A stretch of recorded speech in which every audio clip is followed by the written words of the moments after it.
All right, let's jump to running back. Who's your top five? Oh man, so this is a dumpster fire with no Jonathan Taylor in there. I got Saquon Barkley, Christian McCaffrey, Nick Chubb, Austin Eckler, and then Derrick Henry number five. And I honestly, I could flip any one of these any direction. So it's a pretty tight top five, to be honest. Yeah, man. I let you shit on my Derrick Henry top five last week, but I'm not doing it this week. I got Derrick Henry number one this week. He murdered the Colts, the top three run defense DVOA. Yeah. And he looked good. Like didn't look great like first game of the season, but he looks back to form. And I love that they're throwing him the ball now. So I have him.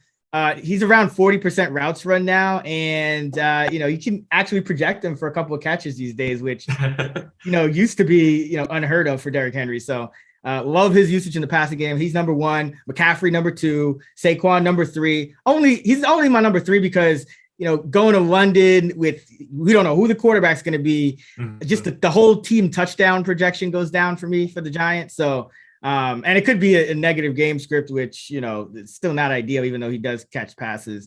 And then I got Dalvin Cook, number four. Didn't really get knocked down, even with his, shoulder harness. He still carried the load for Minnesota against the Saints and did pretty okay. So like him. And then Eckler. Yeah, Eckler's back in my top five at number five. Love the touchdown regression for him last week. And this Browns team just got run over by Caleb Huntley. So of all people, give me some Eckler. Who you high on? Breece Hall. Finally, we can say Breece Hall is the workhorse back in this offense. It took 4 weeks, but I don't have to promote Michael Carter anymore. Thank God.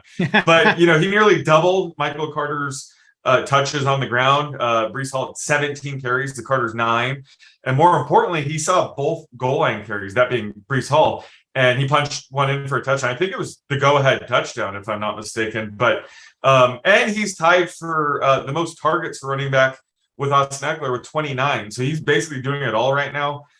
He was definitely my favorite rookie running back heading into the season. I thought he was a blend of Joe Mixon and Kareem Hunt. I didn't love the landing spot because Carter was there, but it looks like he has finally become the workhorse back. So he's, running back 19 for me. Ooh. Consensus is RB 28. Okay, good. That is high, right? I got him 26. I thought I was like, I have been waiting for this moment. So I'm going to just whatever ECR is, I'm going to add 10 to that. Just like I said, he's seeing the goal line touches and a lot of the passing work. I mean, like I said, he's tied for the most targets for running back with 29. And that was despite last week was his highest routes run rate at 61. So he has room to grow there. Maybe Zach Wilson's not going to dump it off as much as Flacco, but either way, love Breece Hall this week and going forward. The other guy, it looks like you're on too, so I'll make it quick, but Ramondre Stevenson, love him as well. He's my RB 20.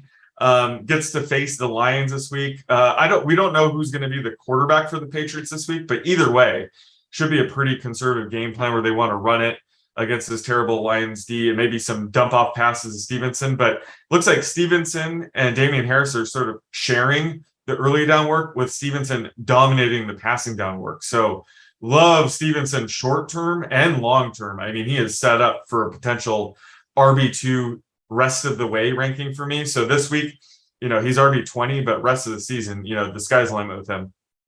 Yeah, I was surprised to see him pop that high in my model, but yeah, I got him at RB 18, so I'm even higher than you. You beat me there. He's been averaging 17 touches, 95 scrimmage yards per game his last two. Detroit, they're just 32nd dead last in run defense DVOA and 23rd in DVOA on targets to running backs. So yeah, I have Stevenson projected for 52 rushing, 21 receiving yards, and 0.5, a little over half a touchdown total. So love him. Jeff Wilson Jr., he's RB 21. I got him RB 15. He's averaging 17.7 touches, 94 yards over his last 3 games. So I have him for 71 rushing, 14 receiving, and 0.66 touchdowns against the Panthers. I think they'll be able to feed him. They're really not working in any other backs. I think Tevin Coleman got elevated, play like 2 snaps. Juszczyk does handle the passing downs, but either way, this should be a game where the Niners are able to dominate time of possession with that, number one defense going against the Baker Mayfield led Carolina offense. So like Wilson, and then one more, Raheem Mostert. His snap rates in the 4 weeks as a Dolphin: 42% in week 1, 55% in week 2, 56% in week 3, 72% last week, and now he's had a 10-day break. So I think they like him. McDaniels just likes him more. That's his guy from San Francisco, and Mostert had that crazy stretch during that Super Bowl run under McDaniels. So I think Mostert could continue to build on what he's been doing. He had a season high 17 touches last week. So I have him projected for 54 rushing yards, 17 receiving yards, and with over half a touchdown. 17 receiving yards, nice. Yeah, I mean he dominated the pass down work from Edmonds, even though Edmonds did get the touchdown. Let's see, I believe it was like in the 60s for Mostert last week. It was it was like 61 or something like that. 67. 67. Wow. To 23 for Edmonds last week in terms of route participation. So I don't have it projected that high, but even with just kind of going off the kind of trend, he still comes out as like a top 30 guy. He was getting some 30 long work. I think he was in for the 2-minute offense too. So he's already dominating the early down work. And now he's eating into Chase Edmonds' passing network. Not good for Chase Edmonds, but great for Mostert. That was one of the props where I had the over in week 3, and he had 0 catches for 0 yards, and then he just shattered it the next week. So any losing prop I have out there, back it up the next week. That's the recommendation there. But love the Mostert call. I'm not as high as you, but love the process. All right. What about guys you're low on? So the guy long right now is Najee Harris at Buffalo. He's my RB24. Consensus has him RB14 for some reason. But where you saw Kenny Pickett vulture 2 touchdowns from Najee. And also, he didn't really target Najee at all. Najee had 0 receptions last week. So I don't really know what we're hanging our hat on with Najee right now, other than inefficient carries between the 20s. And this should be a negative game script against the Bills. So I'm going to want to see Pickett, dumping it off to Harris to really trust Harris as even a high-end RB2. So I'm very low on Harris. It was the other week we saw a little bit of Jaylen Warren. He sort of looked like he popped. So he could be somebody that, starts to eat into Harris's role. There's just a lot of things not to like about Najee right now. So going into this week, I'm super low on him. He's more of a low-end RB2 until we see more out of him. Yeah, I have him RB20, so I'm a little higher, but still lower than consensus. But it's crazy because I have him projected for like 19 touches and 80 scrimmage yards, but he's still down there RB20 because he just his touchdown projection is like 0.4. It's just not a good week for the Steelers offense, especially now that Pickett, like you said, is behind center. That could just take away some of those rushing scores. Yeah, also just, Pickett scrambling more. Isn't that going to impact Najee's target? He had 0 targets last week. So yeah, I mean, I think small sample size, but yeah, like I just kind of, I don't overreact to that, but it's just overall Pittsburgh, I have them projected for like 1.8 total touchdowns. So the rushing touchdowns are only like 0.7. And then I have Pickett getting 0.2 of those. So it's just not, there's only, he's much less than 50-50 bet this week, I think. To score a touchdown. Yep. Another guy I'm low on is Melvin Gordon. He is the RB20. I don't know why, but there's a chance he could be the backup. There's a chance he could even be the 3rd string if they really like Latavius Murray and they activate him. The point is, there's too much uncertainty to rank him in the top 20. He got outsnapped 19-10 by Michael Boone last week. And even if you go back the last 2 weeks, Boone started mixing in the week before. So Gordon only has a 5-snap edge over Boone over the last 2 weeks, 38-33. He's fumbled 4 times in 4 games, 3 times in the last 2 games.